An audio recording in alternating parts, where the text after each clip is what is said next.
قرآن کریم میں بیان شدہ واقعات اور قصص میں سب سے بڑا قصہ موسیٰ علیہ السلام کا ہے۔ آپ اللہ کے اولو العزم رسول تھے۔ آپ کا قصہ قرآن کریم کی 73 سورتوں میں جا بجا پھیلا ہوا ہے۔ 73 سورتوں میں پھیلے ہوئے قصے کو یکجا کرنا آسان کام نہیں۔ ایسے واقعات کی جزیات کو قرآن و حدیث کی چھلنی میں سے گزارنا انتہائی ضروری ہے، تاکہ ہر بات قرآن اور حدیث سے منطبق ہو جائے اور ان کے نزول کا منشا اور تقاضا بھی پورا ہو جائے۔ تو آئیے سنتے ہیں قصہ سیدنا موسیٰ علیہ السلام کا۔ اللہ تعالی سورۃ القصص آیت 1 تا 3 میں فرماتے ہیں، بسم اللہ الرحمن الرحیم طاسین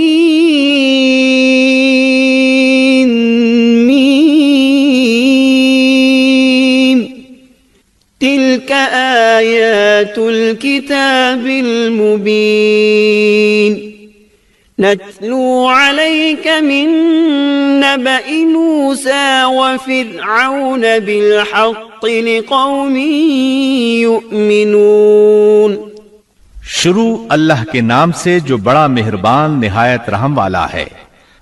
تا سین میم، یہ روشن کتاب کی آیات ہیں۔ ہم آپ کے سامنے موسیٰ اور فرعون کا صحیح واقعہ بیان فرماتے ہیں ان لوگوں کے لیے جو ایمان رکھتے ہیں۔ ان آیات میں اہل ایمان کے لیے نصیحت اور یاد دہانی ہے، جبکہ انہی آیات میں فاسق، نافرمان اور کجرا لوگوں کے لیے ڈراوا اور وعید ہے۔ موسیٰ علیہ السلام اللہ تعالیٰ کے مخلص پیغمبر ہیں۔ انہیں اللہ سے ہم کلام ہونے کا شرف بھی حاصل ہے۔ اللہ تعالیٰ نے آپ کا ذکر خیر سورہ مریم آیت 51 میں ان الفاظ میں فرمایا ہے، وَاذْكُرْ فِي الْكِتَابِ مُوسَىٰ إِنَّهُ كَانَ مُخْلَصًا وَكَانَ رَسُولًا نَبِيًّا۔ اس قرآن میں موسیٰ کا ذکر بھی کیجئے جو چنا ہوا اور رسول اور نبی تھا۔ آپ کا نسب نامہ اس طرح ہے، موسیٰ بن عمران بن قاہس بن لاوا بن یعقوب بن اسحاق بن ابراہیم علیہ السلام۔ آپ کے اور یعقوب علیہ السلام کے درمیان زیادہ فاصلہ نہیں۔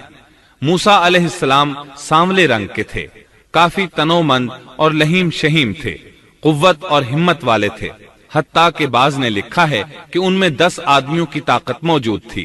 آپ کی زبان میں لکنت تھی۔ سورہ زخرف آیت 52 میں اللہ تعالی نے فرعون کی زبانی یہ بات نقل کی ہے، ام انا خیر من هذا الذی هو مہین ولا یکاد یبین۔ کیا میں بہتر نہیں ہوں بنسبت اس کے جو بے توقیر ہے اور صاف بول بھی نہیں سکتا۔ آپ کبھی کبھی بات کرتے ہوئے اٹک جاتے تھے، لیکن یہ بات نبی ہونے میں مانے نہیں۔ سورۃ القصص آیت 34 میں ہے، وَأَخِي هَارُونُ هُوَ أَفْصَحُ مِنِّي لِسَانًا۔ اور میرا بھائی ہارون مجھ سے بہت زیادہ فصیح زبان والا ہے۔ آپ کی گفتگو میں روانی نہیں تھی۔ یہی وجہ ہے کہ آپ نے ہارون علیہ السلام کے ذریعے اللہ تعالی سے مدد مانگی۔ اس کی تفصیل یوں ہے، بنو اسرائیل یعنی سیدنا یعقوب علیہ السلام کی اولاد نے سیدنا یوسف علیہ السلام کے زمانے میں فلسطین سے مصر کی جانب نقل مکانی کی، جیسا کہ ہم نے قصہ یوسف کے آخر میں ذکر کیا ہے، اور سورہ یوسف آیت 99 میں ہے، آوَا إِلَيْهِ أَبَوَيْهِ۔ یوسف نے اپنے ماں باپ کو اپنے پاس جگہ دی۔ اسی طرح سورہ یوسف آیت 100 میں ہے، وَرَفَعَ أَبَوَيْهِ عَلَى الْعَرْشِ وَخَرُّوا لَهُ سُجَّدًا۔ اور اس نے اپنے تخت پر اپنے ماں باپ کو اونچا بٹھایا اور سب اس کے سامنے سجدے میں گر گئے۔ سیدنا یعقوب علیہ السلام، ان کی بیوی اور ان کے صاحبزادے سب کے سب ہجرت کر کے یوسف علیہ السلام کے پاس مصر پہنچ گئے۔ یوسف علیہ السلام مصر کے حاکم تھے، پھر سب وہیں رہائش پذیر ہو گئے۔ مورخین نے لکھا ہے جب وہ مصر میں داخل ہوئے تھے تو ان کی تعداد 80 تھی، پھر ان کی تعداد بڑھتی چلی گئی اور یہ زیادہ ہوتے چلے گئے۔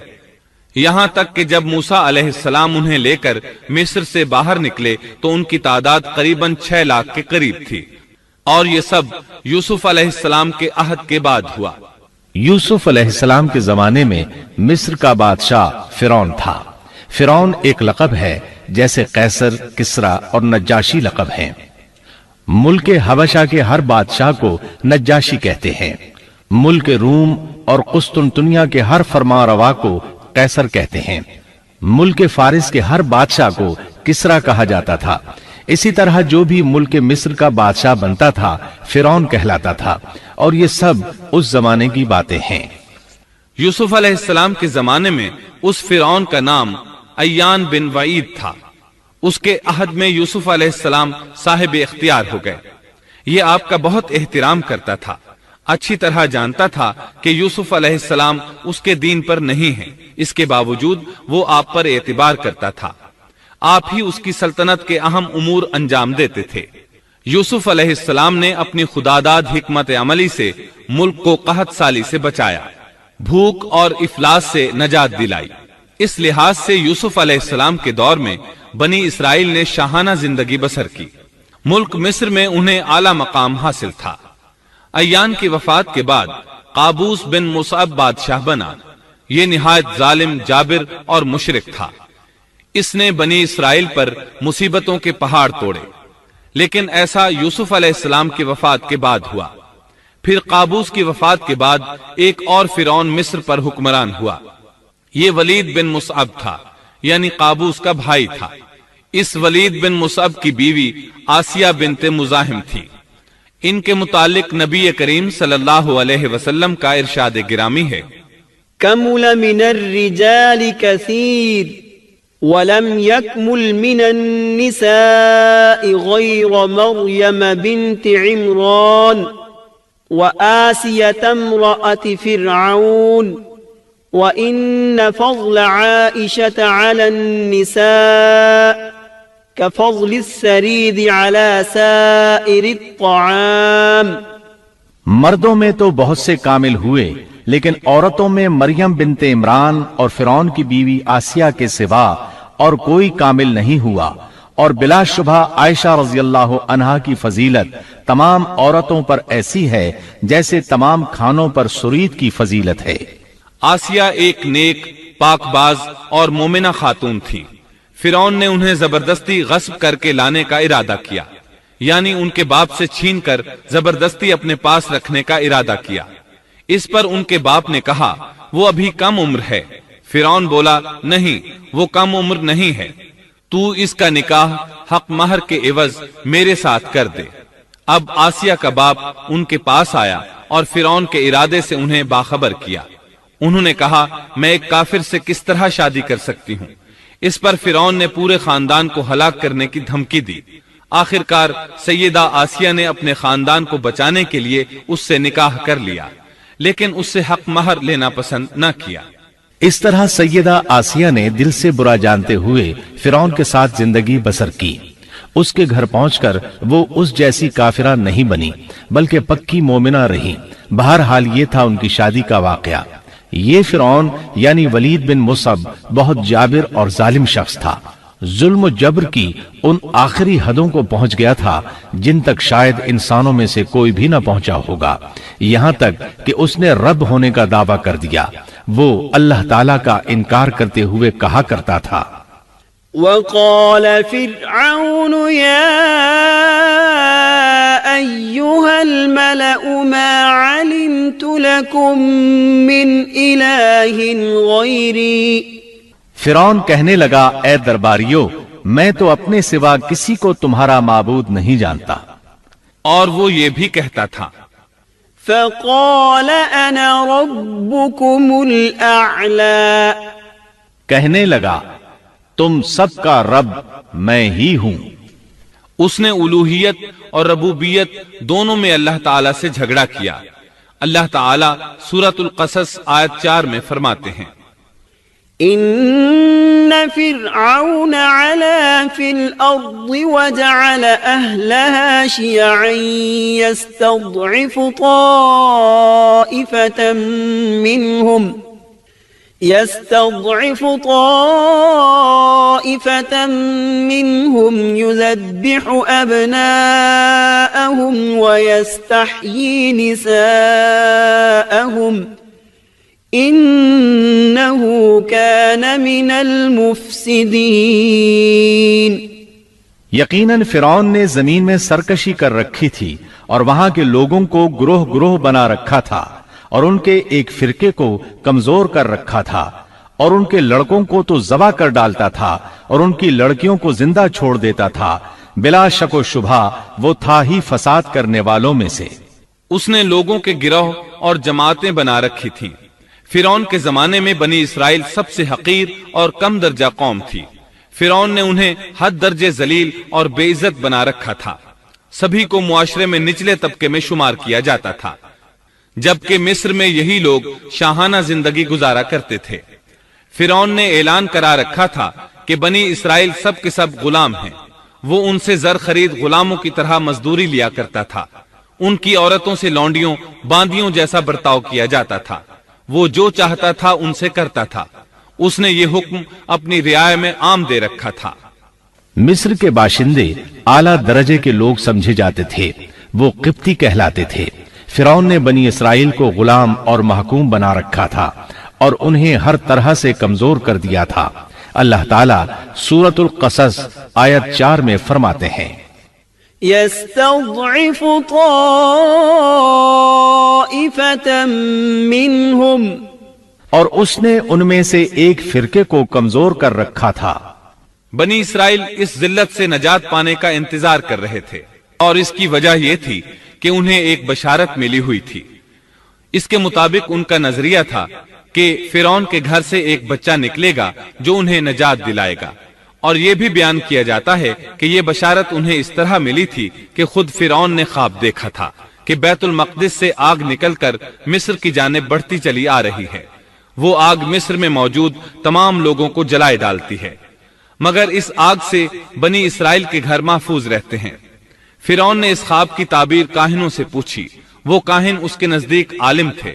انہوں نے خواب کی تعبیر یہ بتائی کہ بنی اسرائیل میں ایک بچہ ایسا پیدا ہونے والا ہے جس کی وجہ سے مصریوں کی ہلاکت ہوگی۔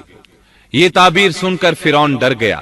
تب اس نے ایک خوفناک حکم جاری کیا، اقتلوا كل من يولد من بني اسرائیل، بنی اسرائیل میں جو بچہ پیدا ہو اسے قتل کر دیا جائے۔ اللہ کی قدرت دیکھیے کہ ہارون علیہ السلام اس سے پہلے پیدا ہو چکے تھے اور موسیٰ علیہ السلام کی والدہ امید سے تھی۔ فرعون نے اپنا حکم یوں جاری کیا تھا کہ اگر ان کے ہاں بیٹے پیدا ہوں تو انہیں قتل کر دو، بیٹیاں پیدا ہوں تو انہیں زندہ چھوڑ دیا جائے۔ چنانچہ ایسا ہی کیا جانے لگا۔ ہر نو مولود بچے کو قتل کیا جانے لگا، بچیوں کو چھوڑ دیا جاتا۔ یہ تھا بچوں کو ذبح کرنے کا حکم جو بنی اسرائیل میں شروع ہوا۔ اس کا طریقہ انہوں نے یہ اختیار کیا کہ ہر حاملہ خاتون کی نگرانی شروع کر دی۔ دایا عورتوں کے ذمے یہ ڈیوٹی لگائی کہ حاملہ مستورات کی اطلاع دیں گی، اور جو دایا اطلاع نہ دیتی اسے بھی قتل کر دیا جاتا۔ اس طرح فرعون اور اس کے وزیروں کو ہر نو مولود سے باخبر رکھا جاتا تھا۔ ان دنوں سیدنا موسیٰ علیہ السلام کی والدہ اپنے حمل کے ابتدائی دنوں میں تھیں۔ انہوں نے اس بات کو چھپائے رکھا اور دایا کا کام کرنے والی عورتوں سے بھی خود کو چھپائے رکھا، یہاں تک کہ درد ذہ کا وقت آ پہنچا اور انہوں نے بچے کو جنم دیا۔ اس بارے میں سوائے قریبی لوگوں کے کوئی نہیں جانتا تھا۔ بچے کی پیدائش کے بعد وہ فکر مند رہنے لگیں۔ حمل کے دنوں میں تو انہوں نے خود کو چھپا لیا تھا، اب بچے کو کیسے چھپائیں؟ پھر بھی اپنی پوری کوشش کرتی رہیں، یہاں تک کہ ان کے پاس اللہ کا حکم آ گیا۔ یہ حکم اللہ نے ان کے دل میں ڈالا تھا، یعنی القاء کیا گیا تھا۔ یہ وہ وحی نہیں تھی جو پیغمبروں پر آتی ہے۔ سورۃ القصص آیت 7 میں ہے، وَأَوْحَيْنَا إِلَىٰ أُمِّ مُوسَىٰ أَنْ أَرْضِعِيهِ فَإِذَا خِفْتِ عَلَيْهِ فَأَلْقِيهِ فِي الْيَمِّ وَلَا تَخَافِي وَلَا تَحْزَنِي إنا رادوه إليك وجاعلوه من المرسلين۔ اور ہم نے موسیٰ کی ماں کو وحی کی کہ اسے دودھ پلاتی رہ، اور جب تجھے اس کی نسبت کوئی خوف معلوم ہو تو اسے دریا میں بہا دینا، اور کوئی ڈر خوف یا رنج غم نہ کرنا، ہم یقیناً اسے تیری طرف لوٹانے والے ہیں اور اسے اپنے پیغمبروں میں بنانے والے ہیں۔ مطلب یہ تھا کہ جب تفتیش اور تحقیق شروع ہو یا خطرات بڑھ جائیں تو اسے دریا میں ڈال دیں۔ امام اسمعی رحمت اللہ علیہ نے ایک بچی کو چند اشعار گنگناتے سنا تو کہنے لگے ان اشعار میں کتنی فصاحت ہے۔ اس بچی نے ان کی بات سن کر کہا اللہ تعالیٰ کے اس فرمان کے بعد کوئی فصاحت باقی نہیں رہ گئی۔ وَأَوْحَيْنَا إِلَىٰ أُمِّ مُوسَىٰ أَنْ أَرْضِعِيهِ فَإِذَا خِفْتِ عَلَيْهِ فَأَلْقِيهِ فِي الْيَمِّ وَلَا تَخَافِي وَلَا تَحْزَنِي إِنَّا رَادُّوهُ إِلَيْكِ وَجَاعِلُوهُ مِنَ الْمُرْسَلِينَ۔ اس آیت مبارکہ میں بیک وقت دو خبریں، دو احکام، دو حکم امتناعی اور دو بشارتیں ہیں، یعنی ہم نے موسیٰ کی ماں کو وحی کی کہ اسے دودھ پلاتی رہے۔ یہ دو خبریں ہیں، اور جب تجھے خوف محسوس ہو تو اسے دریا میں بہا دے، یہ دو حکم ہیں۔ کوئی خوف نہ کھا اور کوئی غم نہ کر، یہ دو امتناعی حکم ہیں۔ ہم یقیناً اسے تیری طرف لوٹانے والے ہیں اور اسے اپنے پیغمبروں میں سے ایک پیغمبر بنانے والے ہیں۔ یہ دو بشارتیں ہیں۔ اور پھر واقعی تلاش شروع ہو گئی، بنی اسرائیل پر سختی کی گئی۔ موسیٰ علیہ السلام کی ماں نے اللہ کے حکم کے مطابق بچے کو صندوق میں رکھا اور دریا میں چھوڑ دیا۔ ساتھ ہی موسیٰ علیہ السلام کی بہن سے کہا تو بھی اس کے پیچھے پیچھے چلتی جا۔ چنانچہ وہ دریائے نیل کی موجوں میں چلے اور ان کی بہن کنارے کنارے چلی، اپنے بھائی کی نگرانی کرتی جا رہی ہے کہ دریا میں ڈالنے کے بعد کیا بنتا ہے۔ اللہ تعالیٰ سورۃ القصص آیت 11 میں فرماتے ہیں وقالت لأخته قصيه فبصرت به عن جنب وهم لا يشعرون۔ موسیٰ کی والدہ نے ان کی بہن سے کہا تو اس کے پیچھے پیچھے جا، تو وہ اسے دور ہی دور سے دیکھتی رہی اور فرعونیوں کو اس کا علم بھی نہ ہوا۔ صندوق بہتا ہوا فرعون کے محلات کے قریب آن ٹھہرا۔ محلات دریائے نیل کے کنارے تھے۔ اللہ تعالیٰ سورۃ القصص میں فرماتے ہیں آخر فرعون کے آدمیوں نے صندوق اٹھا لیا، آخرکار یہی بچہ ان کا دشمن ہوا اور ان کے رنج کا باعث بنا۔ اب وہ اس کی بھلائی چاہ رہے ہیں، لیکن وہی فرعونیوں کے لیے وبال جان بننے والا تھا۔ اللہ سورۃ القصص آیت 8 میں فرماتے ہیں إن فرعون وهامان وجنودهما كانوا خاطئين۔ کچھ شک نہیں کہ فرعون اور حامان اور ان کے لشکر تھے ہی خطا کار۔ فرعون کی بیوی نے فوراً پہچان لیا کہ یہ بچہ بنی اسرائیل میں سے ہے، چنانچہ اس نے کہا وقالت امرأة فرعون قرة عين لي ولك لا تقتلوه عسى أن ينفعنا أو نتخذه ولدا وهم لا يشعرون۔ اور فرعون کی بیوی نے کہا یہ تو میری اور تیری آنکھوں کی ٹھنڈک ہے، اسے قتل نہ کرو، بہت ممکن ہے یہ ہمیں کوئی فائدہ پہنچائے یا ہم اسے اپنا بیٹا ہی بنا لیں، اور یہ لوگ شعور ہی نہیں رکھتے تھے۔ مطلب یہ کہ اس پورے معاملے میں اللہ تعالیٰ کی تدبیر سے انہیں آگاہی نہیں تھی۔ اس پر فرعون نے کہا یہ صرف تیری آنکھوں کی ٹھنڈک ہے، میری نہیں۔ میں نہیں چاہتا بنی اسرائیل کا کوئی بچہ میری نگرانی میں پلے، لہٰذا یہ صرف تیری ہی آنکھوں کی ٹھنڈک ہے۔ ابن عباس رضی اللہ عنہما فرماتے ہیں اگر فرعون یہ بات کہہ دیتا کہ یہ میری بھی آنکھوں کی ٹھنڈک ہے تو اللہ تعالیٰ اسے ہدایت دے دیتا، لیکن اس نے یوں کہا یہ صرف تیری آنکھوں کی ٹھنڈک ہے، میری نہیں۔ اور پھر ہوا بھی یہی۔ موسیٰ علیہ السلام آسیہ کی آنکھوں کی ٹھنڈک بن گئے، فرعون کی آنکھوں کی ٹھنڈک نہ بنے۔ اللہ تعالیٰ سورۃ القصص آیت 10 میں فرماتے ہیں، وَأَصْبَحَ فُؤَادُ أُمِّ مُوسَى فَارِغًا، اور موسیٰ کی والدہ کا دل بے قرار ہو گیا، یعنی اس کا دل موسیٰ علیہ السلام کی یاد کے علاوہ دنیا کی ہر چیز سے خالی ہو گیا۔ ماں کی محبت اور ماں کے دل کا حال ذرا دیکھیے، مصیبت میں اس پر کیا گزرتی ہے۔ وہ مہربانی جو ماں کے دل میں ہوتی ہے، وہ محبت جو صرف اسی دل کا خاصہ ہے، ہم مردوں کی جماعت اس کیفیت کو نہیں جانتی جو مصیبت کے وقت ماں کے دل پر گزرتی ہے۔ چنانچہ اللہ تعالیٰ فرما رہے ہیں، اور موسیٰ کی والدہ کا دل بے قرار ہو گیا، یعنی موسیٰ علیہ السلام کی محبت کے سوا اس دل میں اور کچھ نہ رہا۔ ہر وہ چیز جو اسے دنیا میں پیاری تھی موسیٰ کی محبت پر غالب نہ آ سکی، بس دل میں موسیٰ ہی موسیٰ تھے۔ اللہ تعالیٰ سورۃ القصص آیت 10 میں فرماتے ہیں، إن كادت لتبدي به لولا أن ربطنا على قلبها لتكون من المؤمنين،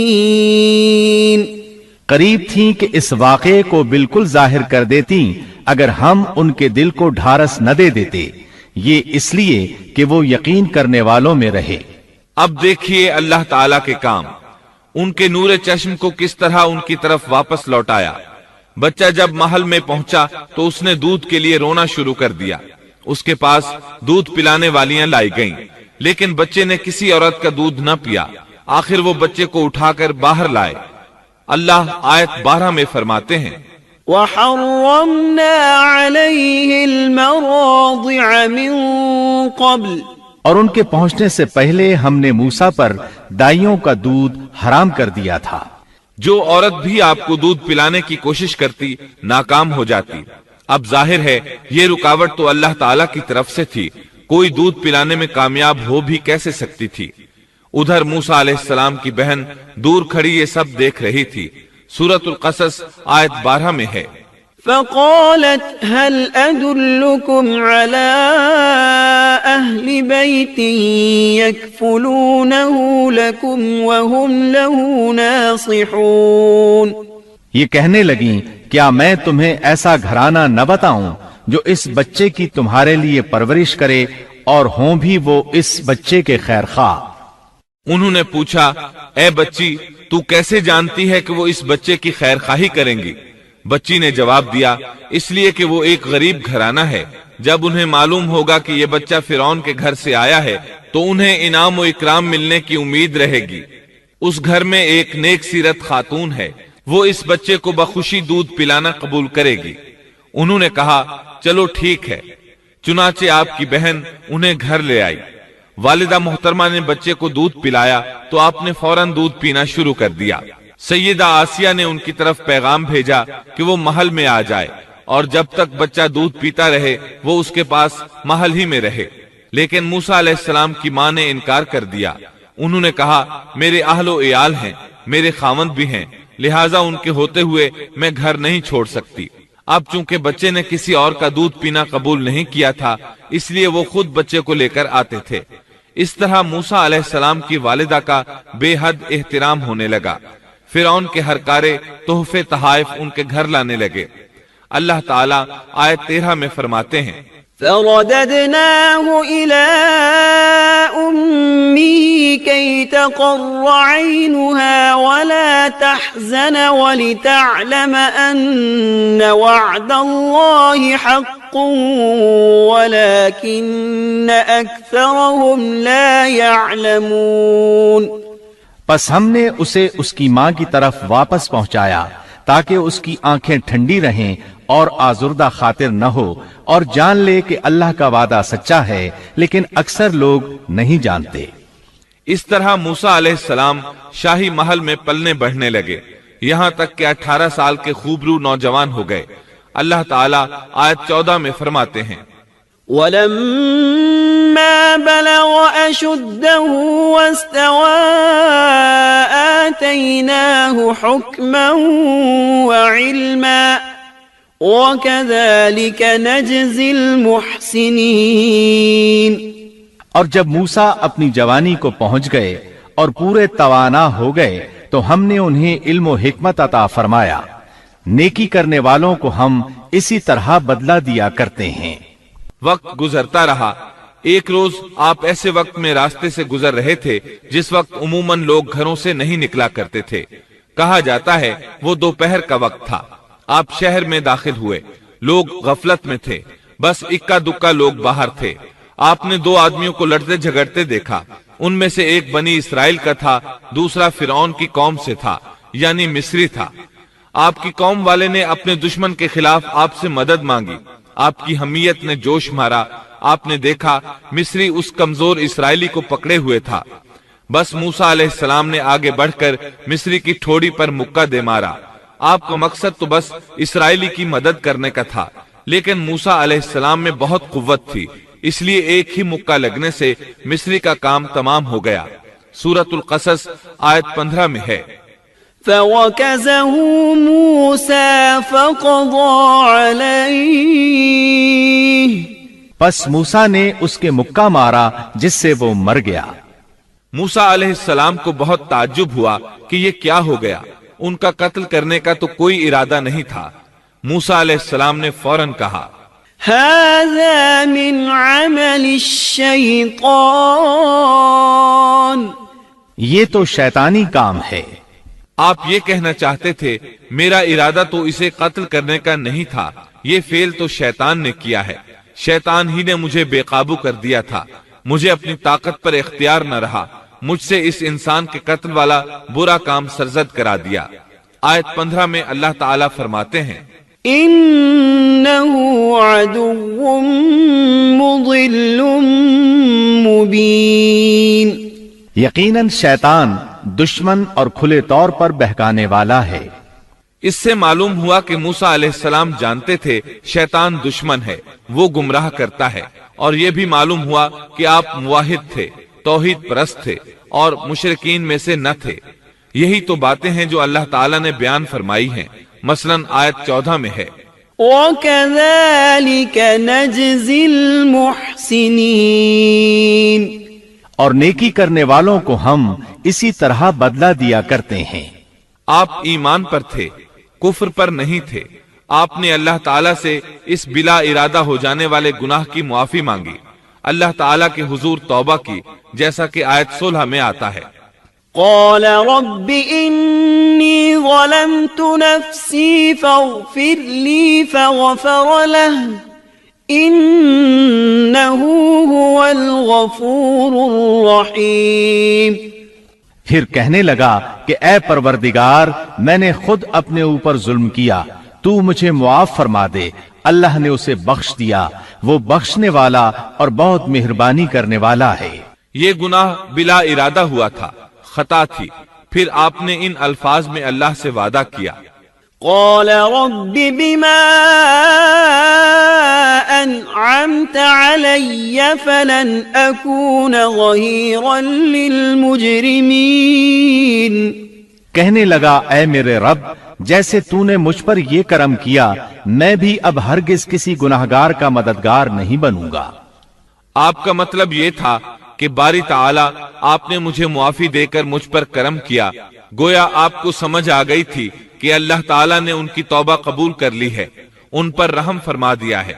چنانچہ اب وعدہ کر رہے ہیں کہ کسی گناہگار کی کبھی مدد نہیں کریں گے، بلکہ ان کے خلاف رہیں گے۔ تاہم انہیں اس بات کا خدشہ لاحق ہو گیا تھا کہ کہیں انہیں اس مصری کے قتل کے بدلے میں قتل نہ کر دیا جائے، جیسا کہ آیت 18 میں آتا ہے، فأصبح في المدينة خائفا يترقب فإذا الذي استنصره بالأمس يستصرخه قال له موسى إنك لغوي مبين۔ صبح ہی صبح ڈرتے اندیشے کی حالت میں خبریں لینے کے لیے شہر میں گئے۔ اچانک دیکھا کہ وہی شخص جس نے کل ان سے مدد طلب کی تھی ان سے فریاد کر رہا ہے۔ موسیٰ نے اس سے کہا کہ اس میں شک نہیں، تو سری گمراہ ہے۔ مطلب یہ کہ جب وہ شہر پہنچے تو انہوں نے کل جیسا ہی منظر دیکھا، وہی اسرائیلی ایک دوسرے مصری سے لڑ رہا تھا۔ انہیں دیکھ کر اس نے پھر ان سے مدد مانگی۔ تب آپ نے فرمایا تو جھگڑالو آدمی ہے، تاہم آپ آگے بڑھے تاکہ مصری کے مقابلے میں اس کی مدد کریں۔ تب وہ کہنے لگا قال يا موسى أتريد أن تقتلني كما قتلت نفسا بالأمس؟ وہ کہنے لگا کہ موسیٰ، کیا جس طرح تو نے کل ایک شخص کو قتل کیا ہے مجھے بھی مار ڈالنا چاہتا ہے؟ اس کی اس بات سے موسیٰ علیہ السلام سمجھ گئے کہ کل والی خبر شہر میں پھیل چکی ہے۔ اب انہوں نے خود کو چھپانا چاہا۔ اس وقت آپ کے پاس آل فرعون میں سے ایک مومن آدمی بھاگتا ہوا آیا۔ وہ موسیٰ علیہ السلام سے بہت محبت کرتا تھا۔ اس کا ذکر آیت 20 میں آیا ہے۔ وجاء رجل من أقصى المدينة يسعى قال يا موسى إن الملأ يأتمرون بك ليقتلوك فاخرج إني لك من الناصحين۔ شہر کے پرلے کنارے سے ایک شخص دوڑتا ہوا آیا اور کہنے لگا، موسیٰ، یہاں کے سردار تیرے قتل کا مشورہ کر رہے ہیں، پس تو فوراً چلا جا، مجھے اپنا خیر خواہ مان۔ اس سے پہلے کہ وہ تجھے گرفتار کر لیں، جلدی کر یہاں سے نکل جا۔ آپ خوف زدہ ہو گئے کیونکہ فرعون تو پہلے ہی آپ سے محبت نہیں کرتا تھا۔ اس نے تو آپ کو سیدہ آسیہ کے کہنے پر محل میں رکھا تھا۔ اس کے علاوہ فرعون کی قوم کے دوسرے سردار بھی یہ بات اچھی طرح جانتے تھے کہ آپ بنی اسرائیل میں سے ہیں۔ وہ آپ سے بغض رکھتے تھے۔ اب تو ان کے ہاتھ موقع آ گیا تھا۔ اس موقع سے فائدہ اٹھاتے ہوئے انہوں نے قتل کا مشورہ کیا تھا۔ چنانچہ موسیٰ علیہ السلام وہاں سے خوف زدہ ہو کر نکل کھڑے ہوئے۔ مصری آپ کی تلاش میں تھے۔ فرعون نے اپنے جاسوس آپ کی تلاش میں بھیج دیے تھے۔ ادھر موسیٰ علیہ السلام اللہ تعالیٰ سے یہ دعا مانگ رہے تھے، رب نجنی من القوم الظالمین۔ اے میرے پروردگار، مجھے ظالموں کے گروہ سے بچا لے۔ اللہ تعالیٰ نے آپ کی دعا قبول فرمائی، آپ کو راستہ بھی دکھایا۔ آپ جنگل کی طرف نکل کھڑے ہوئے۔ آپ کے پاس کھانا تھا نہ پانی، نہ آپ کے پاس سواری کا جانور تھا۔ آپ کو کچھ معلوم نہیں تھا کہ کدھر جا رہے ہیں، بس آپ جنگل میں چلتے رہے۔ آپ مصر سے فلسطین کی طرف جا رہے تھے۔ راستے میں آپ کے جوتے بھی ٹوٹ گئے۔ اب ننگے پاؤں سفر شروع ہوا۔ بھوک لگتی تو درختوں کے پتے کھا لیتے۔ اس طرح آپ مدین پہنچ گئے۔ آپ سن چکے ہیں، مدین اللہ کے نبی شعیب علیہ السلام کی بستی تھی۔ اس وقت شعیب علیہ السلام کافی بوڑھے ہو چکے تھے، اور یہ واقعات شعیب علیہ السلام کی قوم کی تباہی کے بعد کے ہیں۔ آپ مدین کے پانی پر پہنچ گئے۔ بستی کے باہر ان لوگوں کی پانی کی جگہ تھی۔ وہیں وہ لوگ اپنے جانوروں کو پانی پلاتے تھے، اپنے لیے بھی وہیں سے پانی لیتے تھے۔ موسیٰ علیہ السلام نے دیکھا کہ لوگ آ جا رہے ہیں، کسی کے پاس بکری ہے، کسی کے پاس اونٹ ہے۔ انہوں نے حوض بنا رکھے ہیں، وہ کنویں سے پانی نکال کر ان حوضوں میں ڈالتے ہیں۔ مال مویشی کے لیے الگ حوض ہیں اور انسانوں کے لیے الگ حوض ہیں۔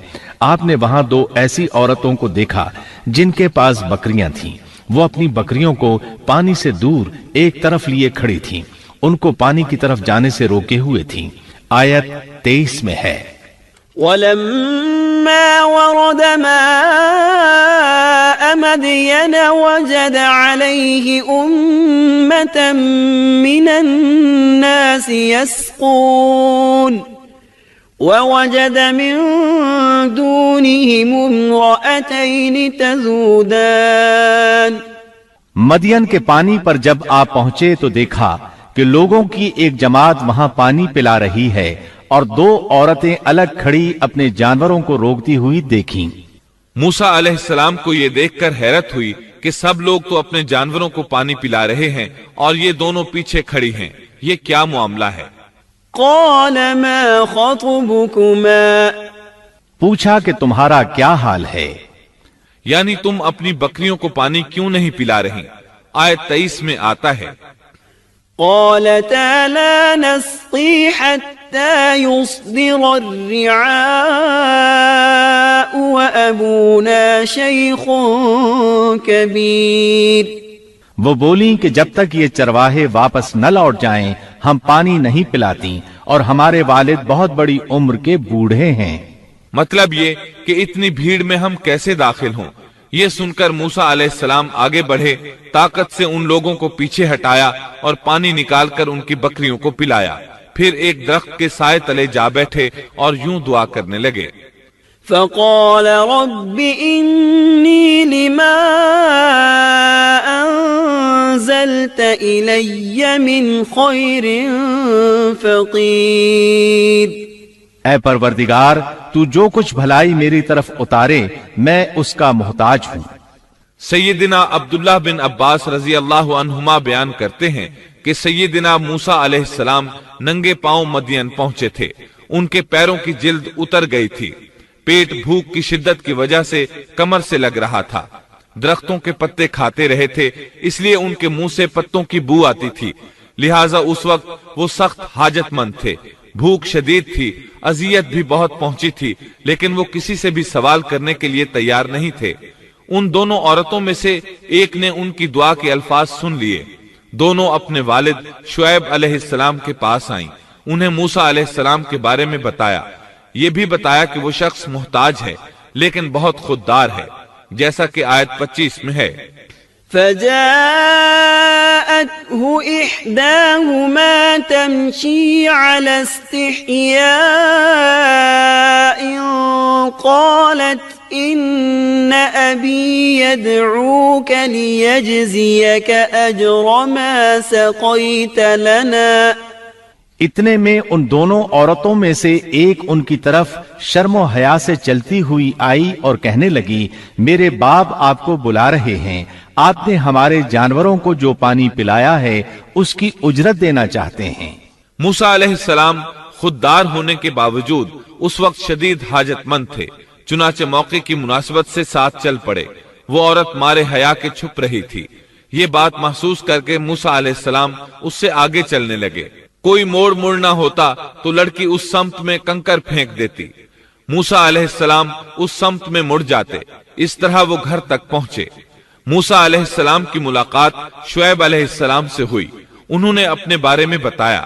جو واقعات ان کے ساتھ پیش آئے تھے وہ بتائے.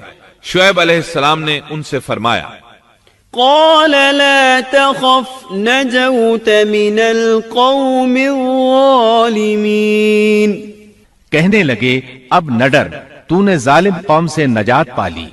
اس وقت دونوں لڑکیوں میں سے ایک نے کہا قالت احداهما يا ابت استأجره ان خير من استأجرت القوي الامين. ان دونوں میں سے ایک نے کہا کہ ابا جان آپ انہیں مزدوری پر رکھ لیجئے کیونکہ جنہیں آپ اجرت پر رکھیں ان میں سے سب سے بہتر وہ ہے جو مضبوط اور ایماندار ہو. پھر شعیب علیہ السلام نے ان سے اپنی ایک بیٹی کا نکاح کرنا چاہا جبکہ موسیٰ علیہ السلام کے پاس تو کوئی چیز نہیں تھی. لہٰذا سوال یہ پیدا ہوا کہ حق مہر کیا طے کیا جائے. قال انی اريد ان انكحك احدى ابنتي هاتين على ان تأجرني 8 حجج. اس نے کہا میں اپنی ان دونوں لڑکیوں میں سے ایک کو آپ کے نکاح میں دینا چاہتا ہوں اس پر کہ آپ 8 سال تک میرا کام کاج کریں. ساتھ ہی فرمایا فَإِنْ أَتْمَمْتَ 10 فَمِنْ عِنْدِكَ. ہاں اگر آپ 10 سال پورے کریں تو یہ آپ کی طرف سے بطور احسان کے ہے. یعنی 8 سال تک آپ ضرور بکریاں چرائیں گے. اس کے بعد کے 2 سال کا آپ کو اختیار ہے. اگر آپ خوشی سے 2 سال تک اور بھی میرا کام کریں تو اچھا ہے، ورنہ آپ پر لازم نہیں ہے، جیسا کہ آیت 27 میں ہے. وَمَا أُرِيدُ أَنْ أَشُقَّ عَلَيْكَ سَتَجِدُنِي إِنْ شَاءَ اللَّهُ مِنَ الصَّالِحِينَ. میں ہرگز یہ نہیں چاہتا کہ آپ کو کسی مشقت میں ڈالوں. اللہ کو منظور ہے تو آگے چل کر آپ مجھے بھلا آدمی پائیں گے۔ شعیب علیہ السلام کی بات کا موسیٰ علیہ السلام نے جو جواب دیا وہ آیت 28 میں ہے۔ قال ذلك بيني وبينك أيما الأجلين قضيت فلا عدوان علي والله على ما نقول وكيل۔ موسیٰ نے کہا خیر تو یہ بات میرے اور آپ کے درمیان پختہ ہو گئی، میں ان دونوں مدتوں میں سے جسے پورا کروں مجھ پر کوئی زیادتی نہ ہو، ہم یہ جو کچھ کہہ رہے ہیں اس پر اللہ کارساز ہے۔ مطلب یہ کہ سیدنا موسیٰ علیہ السلام کہہ رہے ہیں کہ اب یہ اختیار میرا ہے کہ میں 8 سال پورے کروں یا 10 سال، مجھ پر کوئی زیادتی نہیں ہوگی۔ ابن عباس رضی اللہ عنہما سے پوچھا گیا موسیٰ علیہ السلام نے کون سی مدت پوری کی تھی؟ آپ نے فرمایا انہوں نے 10 سال پورے کیے تھے۔ موسیٰ علیہ السلام نے ادھر 10 سال پورے کیے، یعنی اپنا عہد پورا کیا۔ اب انہیں خیال آیا کہ کافی وقت گزر چکا ہے اور حالات بھی بدل چکے ہیں، لہٰذا اب میں واپس مصر جا سکتا ہوں، اپنی والدہ، اپنے بھائی اور بہن سے ملنا چاہیے۔ فلما قضى موسى الأجل وسار بأهله، جب موسیٰ نے مدت پوری کر لی اور اپنے گھر والوں کو لے کر چلے، مطلب یہ کہ 10 سال پورے کر لیے، اب اپنی بیوی کو لے کر مصر کی طرف روانہ ہوئے، لیکن آپ مصر کا راستہ تو جانتے ہی نہ تھے، کسی سے پوچھنا چاہتے تھے، رات سرد تھی، سردی پورے زوروں پر تھی، ان کے پاس آگ جلانے کے لیے کچھ نہ تھا، انہیں آگ کی تلاش تھی۔ اللہ تعالیٰ سورہ طٰہٰ آیت 9 تا 10 میں فرماتے ہیں وَهَلْ أَتَاكَ حَدِيثُ مُوسَى إِذْ رَأَى نَارًا، تجھے موسیٰ کا قصہ بھی معلوم ہے جبکہ اس نے آگ دیکھی۔ موسیٰ علیہ السلام کو دور، بہت دور پہاڑ کی چوٹی پر آگ نظر آئی اور انہیں آگ کی شدید ضرورت تھی تاکہ آگ تاپ سکیں اور اس کے ذریعے راستہ دیکھ سکیں، اور رات انتہائی سرد اور تاریک تھی، اور یہ سب تقدیر الہی ہے۔ وہی ذات ہے جس نے رات کو تاریک اور سرد بنایا تھا، اسی نے آگ کی شدید حاجت پیدا کی تھی تاکہ آپ کو نبوت سے سرفراز کیا جا سکے۔ انہوں نے آگ دیکھی تو اپنے گھر والوں سے کہا انی آنست نارا لعلی آتیکم منها بقبس او اجد علی النار ہدا، مجھے آگ دکھائی دی ہے، بہت ممکن ہے کہ میں اس کا کوئی انگارہ تمہارے پاس لاؤں یا آگ کے پاس سے راستے کی اطلاع پاؤں۔ جب موسیٰ علیہ السلام آگ کے قریب پہنچ گئے تو وہاں ایک عجیب ہی نظارہ تھا۔ قرآن کریم نے اور بھی کئی منظر بیان فرمائے ہیں، لیکن یہ منظر ان سب سے انوکھا منظر تھا۔ یہ آگ نہیں تھی بلکہ ایک بہت بڑے کانٹے دار درخت کے اندر سے نور نکل رہا تھا، یا یوں کہہ لیں کہ درخت سے آگ کے شعلے نکل رہے تھے۔ موسیٰ علیہ السلام بہت حیران ہوئے، ذرا اور قریب ہوئے تو درخت اور زیادہ منور نظر آیا، پھر انتہائی قریب چلے آئے، تب اس درخت میں سے آواز سنائی دی۔ یہ آواز اللہ سبحانہ و تعالی اور ایک انسان کے درمیان براہ راست خطاب تھا۔ اس جیسے خطاب کی مثال اور کہیں نہیں ملتی۔ سورہ طٰہٰ آیت 11 اور 12 میں ہے فَلَمَّا أَتَاهَا نُودِيَ يَا مُوسَى إِنِّي أَنَا رَبُّكَ فَاخْلَعْ نَعْلَيْكَ إِنَّكَ بِالْوَادِ الْمُقَدَّسِ طُوًى، جب وہ وہاں پہنچے تو آواز دی گئی، اے موسیٰ یقیناً میں ہی تیرا پروردگار ہوں، تو اپنے جوتے اتار دے اس لیے کہ تو پاک میدان طوا میں ہے۔ سورہ طٰہٰ آیات 13 تا 16 میں اللہ تعالیٰ فرماتے ہیں وَأَنَا اخْتَرْتُكَ فَاسْتَمِعْ لِمَا يُوحَى إِنَّنِي أَنَا اللَّهُ لَا إِلَهَ إِلَّا أَنَا فَاعْبُدْنِي وَأَقِمِ الصَّلَاةَ لِذِكْرِي إن الساعة آتية أكاد أخفيها لتجزى كل نفس بما تسعى فلا يصدنك عنها من لا يؤمن بها واتبع هواه فتردى. اور میں نے تجھے منتخب کر لیا ہے، اب جو وحی کی جائے اسے کان لگا کر سن. بے شک میں ہی اللہ ہوں، میرے سوا کوئی عبادت کے لائق نہیں، بس تو میری ہی عبادت کر اور میری یاد کے لیے نماز قائم رکھ. قیامت یقیناً آنے والی ہے جس کو میں پوشیدہ رکھنا چاہتا ہوں تاکہ ہر شخص کو وہ بدلہ دیا جائے جو اس نے کوشش کی ہو. پس اب اس کے یقین سے تجھے کوئی ایسا شخص روک نہ دے جو اس پر ایمان نہ رکھتا ہو اور اپنی خواہش کے پیچھے پڑا ہو، ورنہ تو ہلاک ہو جائے گا. قرآن کریم میں یہ مضمون دیگر مقامات پر بھی بیان ہوا ہے. سورۃ القصص آیت 30 میں ہے، فلما أتاها نودي من شاطئ الوادي الأيمن في البقعة المباركة من الشجرة أن يا موسى إني أنا الله رب العالمين. پس جب وہاں پہنچے تو اس بابرکت زمین کے میدان کے دائیں کنارے کے درخت میں سے آواز دیے گئے کہ اے موسیٰ، یقیناً میں ہی اللہ ہوں، سارے جہانوں کا پروردگار.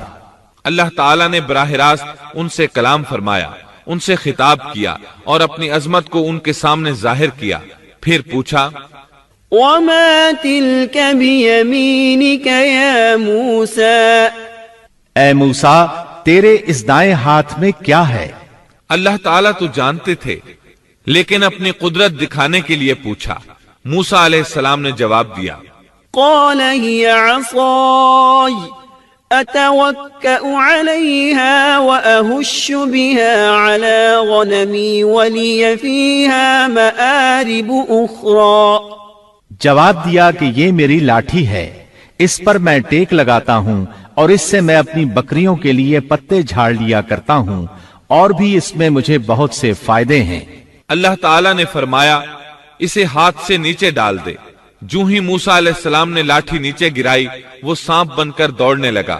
سورۃ القصص آیت 31 میں یہ ذکر یوں آیا ہے، وَأَنْ أَلْقِ عَصَاكَ فَلَمَّا رَآهَا تَهْتَزُّ كَأَنَّهَا جَانٌّ وَلَّا مُدْبِرًا.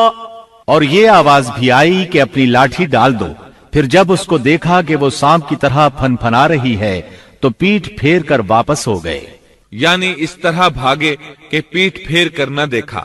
ایسے میں اللہ تعالیٰ نے آواز دی، یا موسیٰ اقبل ولا تخف انک من الآمنین.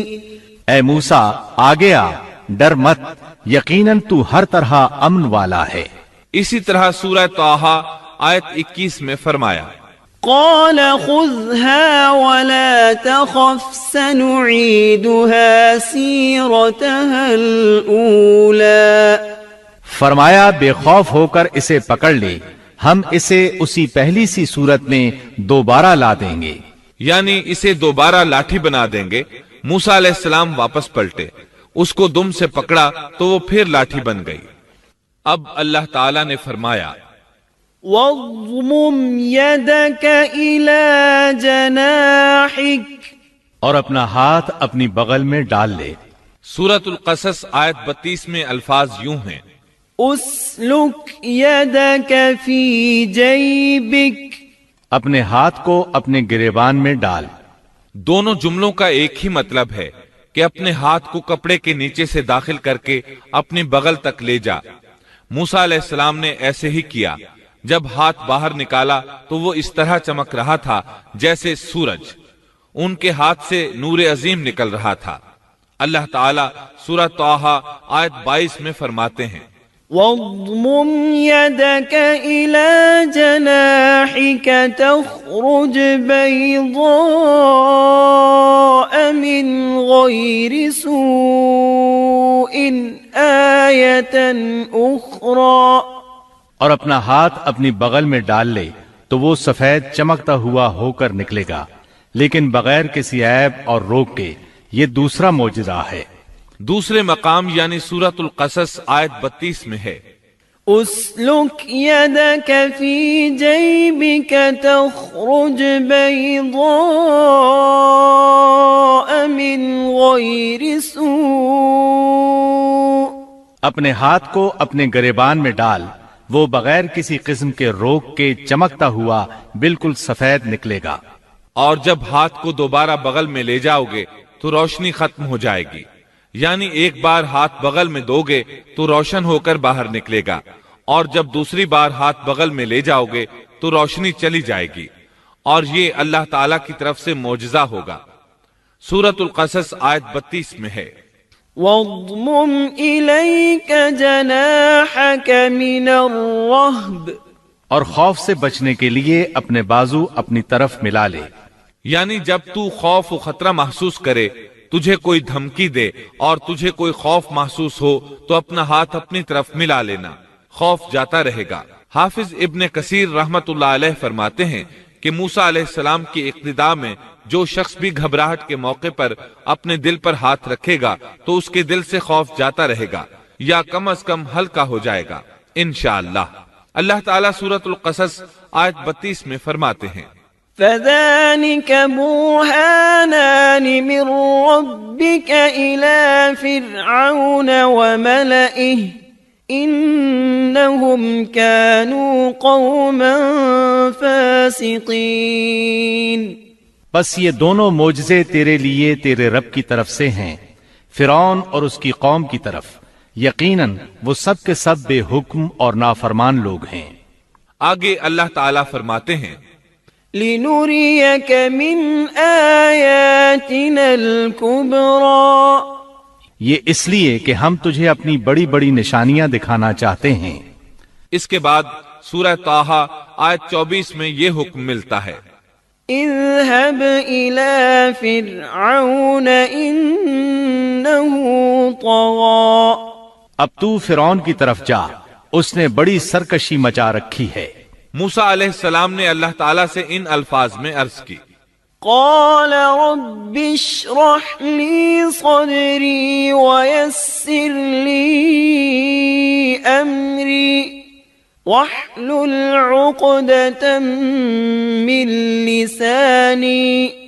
موسیٰ نے کہا، اے میرے پروردگار، میرا سینہ میرے لیے کھول دے اور میرے کام کو مجھ پر آسان کر دے اور میری زبان کی گرہ بھی کھول دے۔ یعنی میری زبان میں لکنت ہے، جب تک میری زبان کی یہ حالت ہے میں انہیں کس طرح دعوت دوں گا، جیسا کہ سورہ طٰہٰ آیت 27 اور 28 میں ہے، واحلل عقدة من لساني يفقهوا قولي، اور میری زبان کی گرہ بھی کھول دے تاکہ لوگ اچھی طرح میری بات کو سمجھ سکیں۔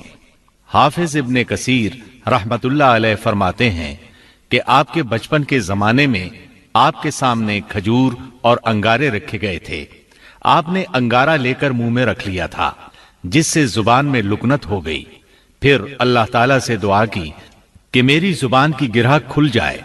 موسیٰ علیہ السلام کے اس ادب کو دیکھیے کہ صرف حاجت کے بقدر سوال کیا، یہ نہیں کہا کہ میری زبان بالکل صاف ہو جائے، بلکہ اتنا کہا کہ میری زبان کی گرہ کھل جائے تو لوگ میری بات سمجھ لیں۔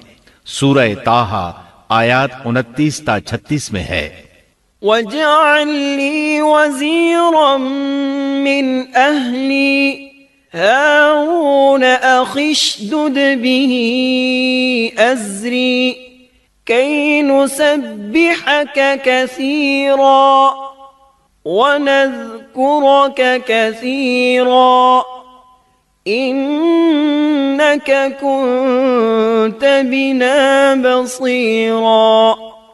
قَالَ قَدْ أُوتِيتَ سُؤْلَكَ يَا مُوسَىٰ، اور میرا وزیر میرے کنبے میں سے کر دے، یعنی میرے بھائی ہارون کو، تو اس سے میری کمر کس دے اور اسے میرا شریک کار کر دے، تاکہ ہم دونوں کثرت سے تیری تسبیح بیان کریں اور کثرت سے تجھے یاد کریں، بے شک تو ہمیں خوب دیکھنے بھالنے والا ہے۔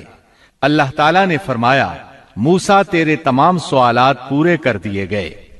ابن ابی حاتم میں ہے، عائشہ رضی اللہ عنہا کے بھانجے عروہ رحمت اللہ علیہ بیان کرتے ہیں کہ عائشہ رضی اللہ عنہا عمرے کے لیے جاتے ہوئے کسی اعرابی کے ہاں مقیم تھیں کہ انہوں نے ایک شخص کو سنا جو پوچھ رہا تھا کہ دنیا میں کس بھائی نے اپنے بھائی کو سب سے زیادہ نفع پہنچایا۔ اس سوال پر تمام لوگ خاموش ہو گئے اور کہہ دیا کہ ہمیں اس کا علم نہیں۔ اچانک ایک شخص بولا کہ اللہ کی قسم مجھے اس کا علم ہے۔ عائشہ رضی اللہ عنہا فرماتی ہیں کہ اس شخص کی بات سن کر میں نے دل میں کہا، یہ شخص کتنی بڑی جسارت کر رہا ہے کہ انشاءاللہ کہے بغیر اس نے قسم اٹھا دی۔ پھر لوگوں نے اس سے کہا کہ بتاؤ۔ اس نے کہا، موسیٰ علیہ السلام، جنہوں نے اپنی دعا سے اپنے بھائی ہارون کو نبوت دلوائی۔ عائشہ رضی اللہ عنہا فرماتی ہیں کہ میں یہ بات سن کر دنگ رہ گئی اور دل میں کہا کہ واقعی اس سے زیادہ کوئی بھائی اپنے بھائی کو فائدہ نہیں پہنچا سکتا۔ اللہ نے سچ فرمایا ہے کہ موسیٰ علیہ السلام اللہ کے پاس بڑے آبرودار تھے۔ اس طرح موسیٰ علیہ السلام کی سفارش سے اللہ تعالیٰ نے ہارون علیہ السلام کو نبوت عطا فرما دی۔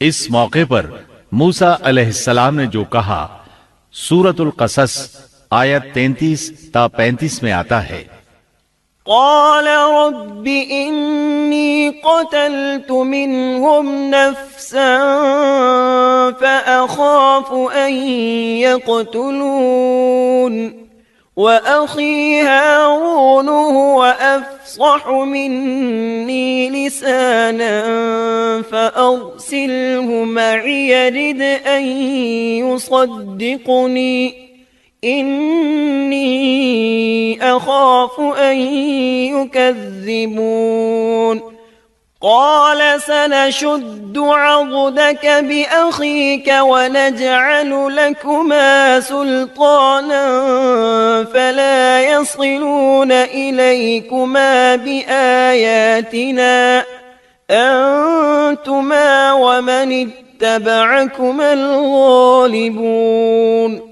موسیٰ نے کہا، پروردگار، میں نے ان کے ایک آدمی کو قتل کیا تھا، اب مجھے اندیشہ ہے کہ وہ مجھے بھی قتل کر ڈالیں گے، اور میرا بھائی ہارون مجھ سے بہت صاف زبان والا ہے، تو اسے بھی میرا مددگار بنا کر میرے ساتھ بھیج دے کہ وہ مجھے سچا مانے، مجھے تو خوف ہے کہ وہ سب مجھے جھٹلائیں گے۔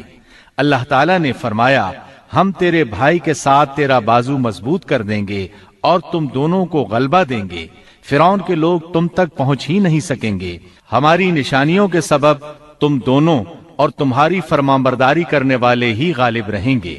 موسیٰ علیہ السلام نے سفر طے کیا اور فرعون کی طرف چلے آئے۔ پہلے اپنی ماں، بہن اور بھائی سے ملے، پھر اپنے بھائی ہارون کو ساتھ لے کر فرعون کی طرف چلے۔ آپ نے دستک دی تو دربانوں نے آپ کو واپس لوٹا دیا۔ وہ صرف قوم کے سرداروں ہی کو اس کے پاس جانے دیتے تھے۔ انہوں نے موسیٰ علیہ السلام سے کہا، واپس چلے جاؤ۔ تب موسیٰ علیہ السلام نے فرمایا، انی رسول، میں تو قاصد ہوں، پیغام لے کر آیا ہوں۔ اب قاصد تو دوسرے بادشاہوں کے ہوتے تھے، انہیں تو اندر جانے دیا جاتا تھا، چنانچہ دربانوں نے آپ کو بھی اندر جانے دیا اور وہ آپ کو پہچان نہ سکے، لیکن فرعون نے انہیں پہچان لیا۔ یہ منظر قرآن کی بہت سی آیات میں بیان ہوا ہے۔ چند آیات اور ان کا ترجمہ سنیے۔ سورۃ الشعراء آیت 15 میں ہے، قال كلا فاذهبا بآياتنا إنا معكم مستمعون۔ اللہ نے فرمایا، ہرگز ایسا نہ ہوگا، تم دونوں ہماری نشانیاں لے کر جاؤ، ہم خود سننے والے تمہارے ساتھ ہیں۔ فرعون نے موسیٰ علیہ السلام کو پہچان لیا، کہنے لگا، تو موسیٰ ہے؟ جواب ملا، ہاں۔ فرعون نے جو کچھ کہا سورۃ الشعراء آیت 18 تا 22 میں ہے۔ قال ألم نربك فينا وليدا ولبثت فينا من عمرك سنين وفعلت فعلتك التي فعلت وأنت من الكافرين قال فعلتها إذا وأنا من الضالين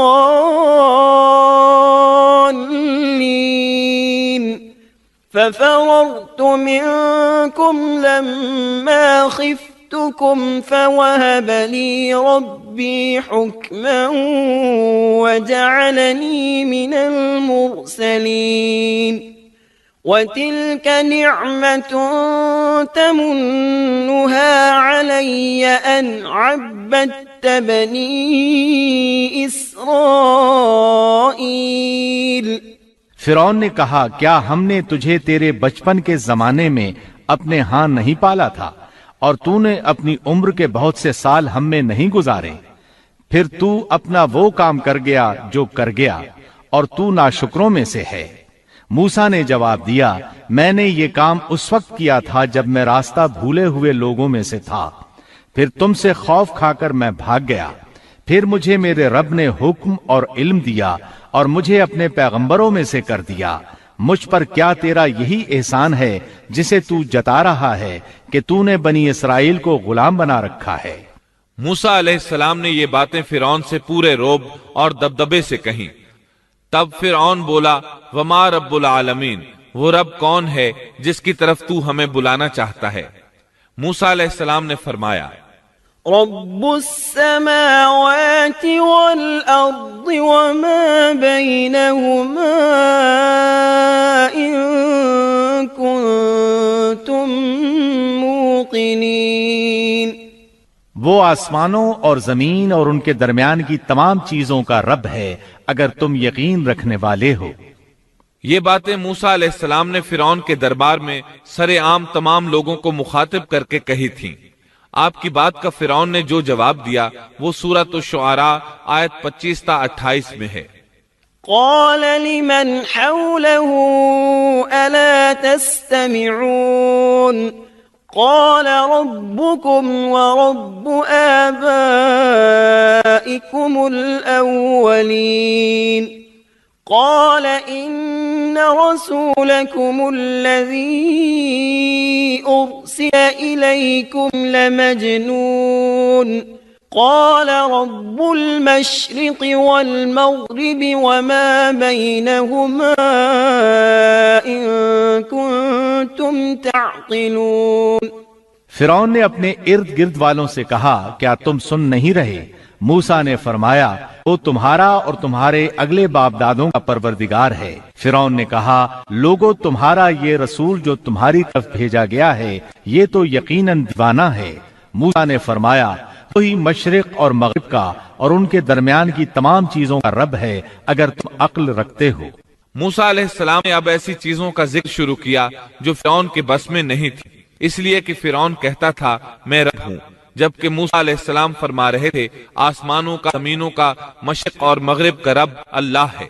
اور یہ وہ چیزیں تھیں جن کو سب جانتے تھے کہ یہ فرعون کی دسترس میں نہیں ہیں۔ جب معاملہ یہاں تک پہنچ گیا یعنی خطرناک حد تک پہنچ گیا تو فرعون نے ان الفاظ میں دھمکی دی قال إن اتخذت إلها غيري لأجعلنك من المسجونين۔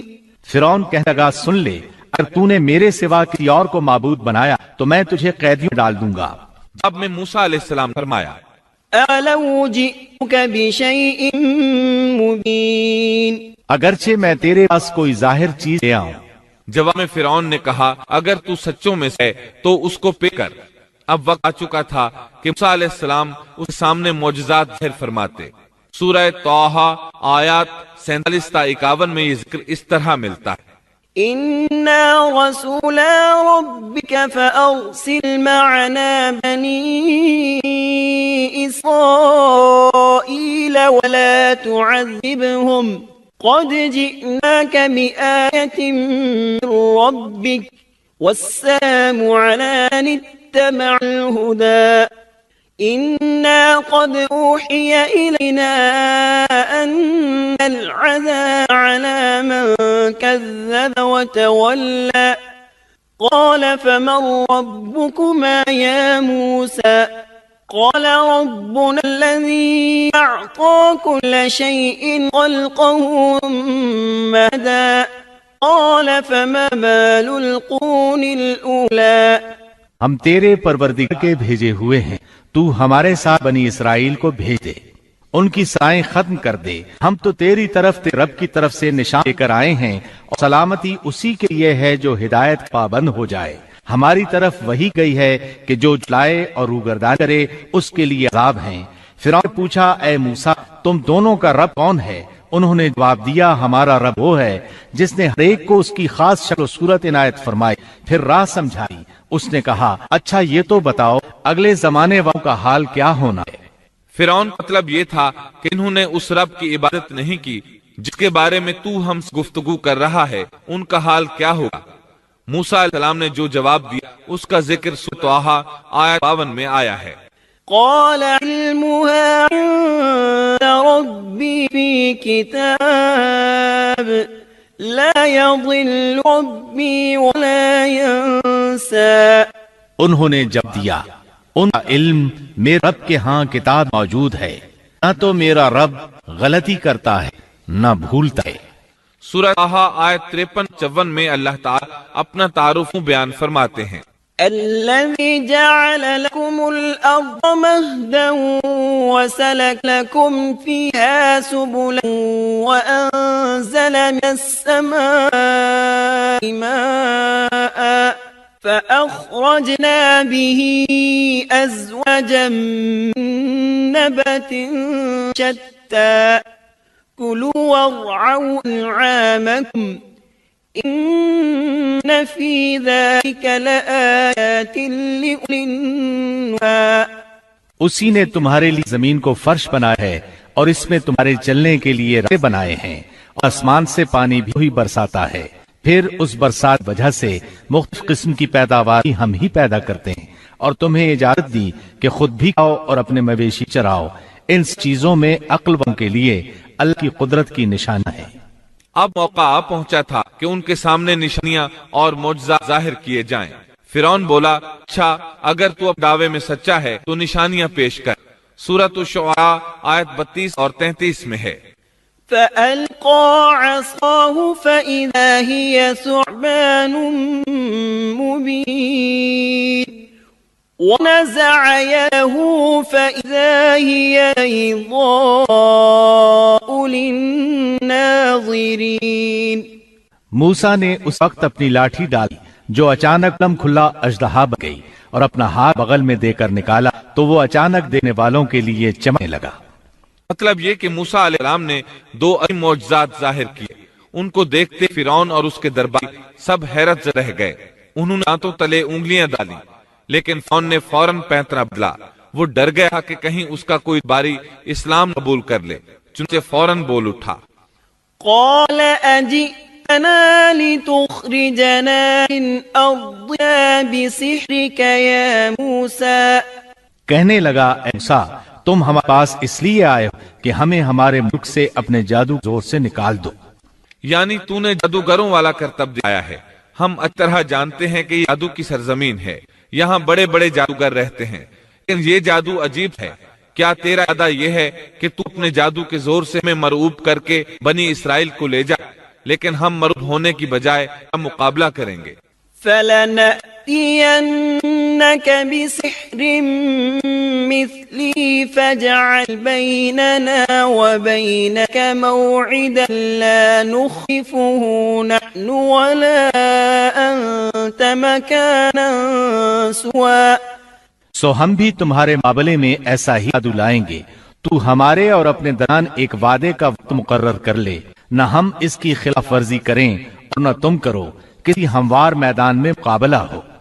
موسیٰ علیہ السلام اسی موقع کی تلاش میں تھے تاکہ سب لوگوں کو دعوت دے سکے۔ موسیٰ علیہ السلام نے اسی وقت کہا، قال موعدكم يوم الزينة وأن يحشر الناس ضحى موسیٰ نے جواب دیا کہ زینت اور جشن کے دن کا وعدہ ہے، اور یہ کہ لوگ دن چڑھے ہی جمع ہو جائیں۔ مطلب یہ تھا کہ چاشت وقت لوگوں کو جمع ہونے کے لیے کہا جائے۔ فرعون نے 40 جادوگر بلائے، اپنی مرضی سے ان کا انتخاب کیا۔ وہ سب کے سب نوجوان تھے۔ انہوں نے بڑے بڑے جادوگروں سے بچپن ہی سے جادو کا فن سیکھنا شروع کر دیا تھا۔ اپنے بچپن سے لے کر جوانی تک وہ جادو ہی سیکھ رہے تھے۔ غرض سب کے سب یعنی 40 جادوگر جمع ہو گئے، پھر میدان میں آئے۔ موسیٰ علیہ السلام نے انہیں جن الفاظ میں ڈرایا وہ سورہ طٰہٰ آیت 61 میں آئے ہیں۔ قال لهم موسى ويلكم لا تفتروا على الله كذبا فيسحتكم بعذاب